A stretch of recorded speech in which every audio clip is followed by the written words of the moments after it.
یہ جو حدیث ہے پیغمبر کی، یہ جو حدیث ہے حضور کی کہ علی یا علی انت قسیم النار والجنہ، اے علی تم جہنم اور جنت کے تقسیم کرنے والے ہو، ہے نا؟ یہ یوں ہی نہیں ہے، یہ نظام ولایت الہیہ ہے، اوپر خدا ہے، جنت دے گا خدا مگر دست علی سے، مغفرت فرمائے گا خدا مگر شفاعت مصطفیٰ و اہل بیت مصطفیٰ سے۔ ایک بلند تر صلوات پڑھنے محمد و آل محمد۔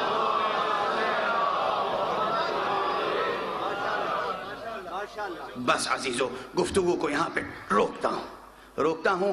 آج کی گفتگو پوری کی پوری تمہیدی تھی، صرف تمہیدی۔ یہ یاد رکھیں، ولایت ایک لفظ ہے اور اس لفظ کے نیچے پورا نظام ہے، اور اس نظام میں حصہ دار وہ بنتے ہیں جو خدا سے جتنا قریب ہوتے ہیں۔ اب ایک جملے پر گفتگو کو روک رہا ہوں اور اس جملے کی تشریح انشاءاللہ کل آئے گی۔ وہ جملہ کیا ہے؟ توحید میں اب اصل مسئلہ خدا شناسی کا نہیں رہ گیا۔ خدا کی قسم یہ جملہ میں نے کراچی کی بھی کسی مجلس میں نہیں کہا ہے۔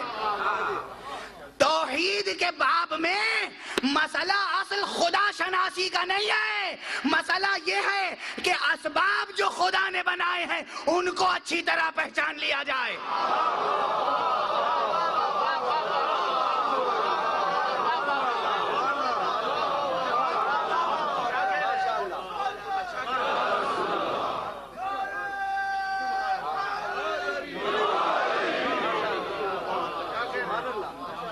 خدا کو سب وجداناً پہچانتے ہیں، خدا کو سب فطری طور پر پہچانتے ہیں، توحید کے سب قائل ہیں۔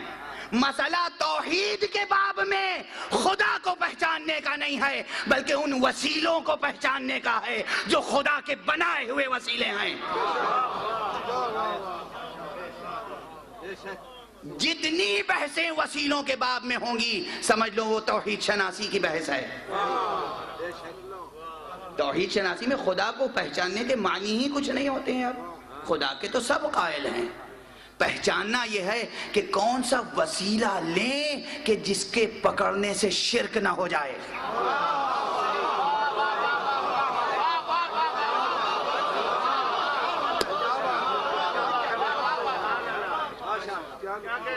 مسئلہ یہ ہے کہ کون سا وسیلہ پکڑیں کہ شرک نہ ہو جائے۔ اگر خدا ہی کا بنایا ہوا وسیلہ پکڑ لیا تو یہ عین توحید ہے، اور اگر وسیلے کے انتخاب میں غلطی ہو گئی تو وہی شرک ہے۔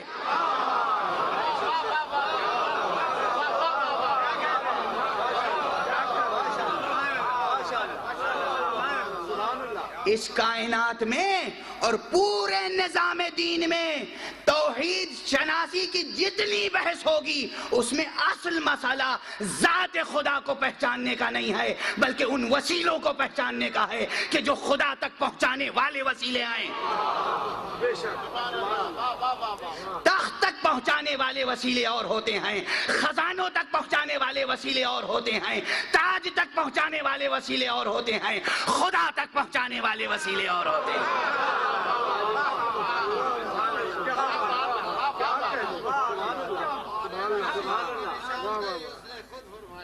جتنی بحث توحید کے باب میں کرو گے وہ ساری بحث آ کر یہاں ختم ہوگی کہ وہ وسیلہ کون سا ہے جو توحید تک لے جائے۔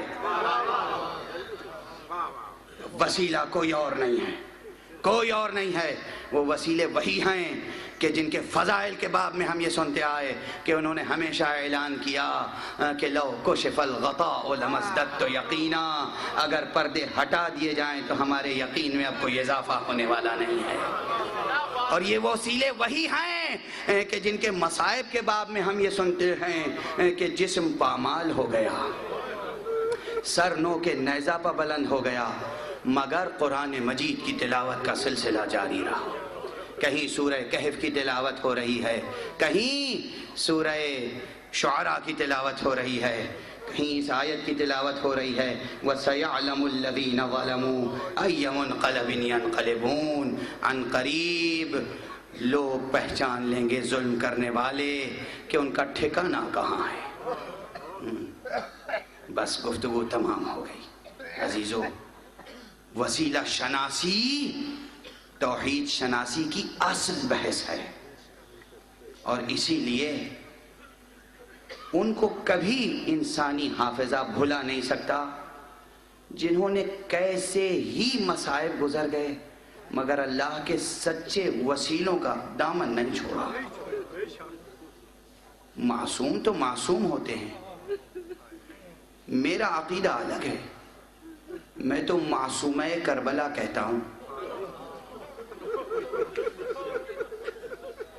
لیکن عام طور پر عام اصطلاح میں بی بی زینب کو لوگ معصومہ نہیں کہتے عام طور پر۔ میری بات الگ ہے، میری بات الگ ہے، میرے عقائد کو کوئی دریافت کرے گا تو کہیں عرض کروں گا، میں تو معصومہ کربلا کہتا ہوں، لیکن بی بی جناب زینب کبریٰ کو، جناب ثانی زہرا کو لوگ عام طور پہ معصومہ نہیں کہتے۔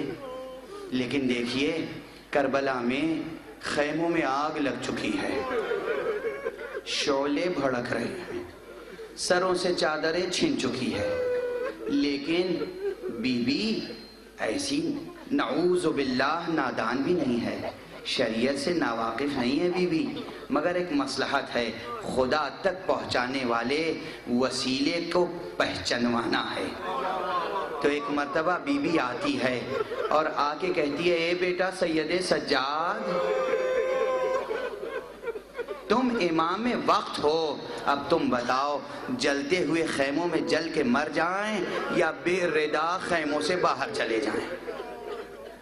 غور فرما رہے ہیں۔